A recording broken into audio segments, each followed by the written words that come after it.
Bonjour à tous! Aujourd'hui, nous allons voir comment retracer l'origine de propriété d'une parcelle, notamment lorsque celle-ci a été divisée. Alors, ici, j'ai lancé à la fois l'analyse de Fidji et du stock et tout a été terminé. Ce qu'on va aller faire d'abord au niveau de Fidji, c'est rechercher, filtrer la parcelle à ce niveau-là. Donc ici, par exemple, je recherche AK370. Je la sélectionne et je clique sur appliquer le filtre.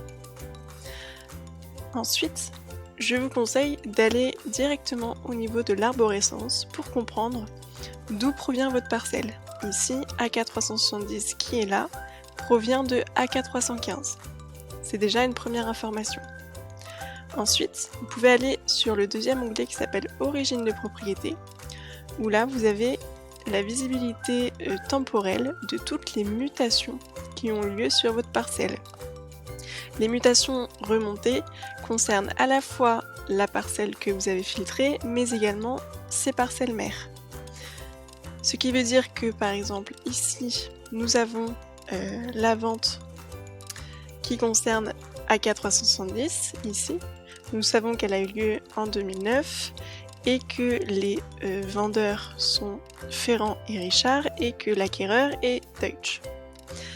On va pouvoir remonter en cliquant sur cette flèche toutes les mutations et retracer l'origine de propriété directement.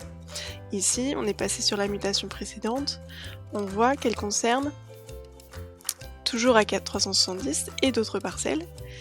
Et ici, Ferrand et Richard, qui étaient les vendeurs de notre effet relatif, sont logiquement les acquéreurs de la mutation précédente.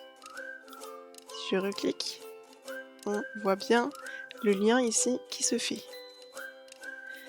Et donc on va pouvoir remonter ainsi de suite, de mutation en mutation. Ce qu'on peut également faire sur cette frise temporelle, c'est activer la catégorie PV de cadastre, cahier des charges, pour visualiser justement les divisions qui ont eu lieu dans le temps. Et donc là, au niveau de cette ligne-là, on voit les PV de cadastre qui ont été identifiés. Et ici, on voit que entre notre effet relatif qui est en formalité 12 et une donation partage, nous avons eu une attestation rectificative qui concerne un PV de cadastre. Vous pouvez cliquer dessus pour visualiser directement la formalité où on constate que AK370, qui est votre parcelle que vous avez recherchée, provient de AK315. Donc logiquement, les mutations qui ont lieu avant ce PV de cadastre concernent AK315. Donc si je clique ici, j'accède à la mutation qui précède le PV de cadastre, je vois qu'effectivement il y a bien AK315 dans les parcelles concernées par cette mutation.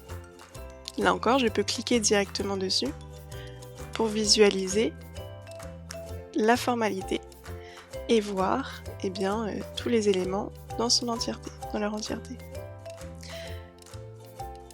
Voilà, donc ça c'est pour Fidji. Maintenant sur la partie stock, si on veut remonter encore au-delà des années 2000, on va pouvoir aller rechercher dans le stock une parcelle précise. Donc là, on s'était arrêté à AK315, donc on peut rechercher directement cette parcelle. Et nous avons directement les résultats juste en dessous. Si on clique dessus, on atterrit sur la première page où on a détecté AK315. Et ici, vous voyez qu'on a AK315 qui est associé au numéro 20, qui est lui-même surligné à ce niveau-là. Et ici, on a une nouvelle mutation qui fait partie de notre origine de propriété. Vous pouvez faire comme ceci, ainsi de suite, descendre toutes les fiches stock pour retrouver les mutations qui concernent votre parcelle. Si vous souhaitez aller encore plus loin, il vous suffit de détecter les éléments qui sont surlignés en rose et qui concernent votre parcelle. Ils vous indiqueront quelles sont les parcelles mères encore de vos parcelles. Ici, AK315 provient de AK273. Il vous suffira ensuite de faire la même manipulation en recherchant la parcelle mère AK273 et retrouver les formalités qui correspondent. J'espère que cette vidéo vous a plu, à bientôt pour un prochain tuto.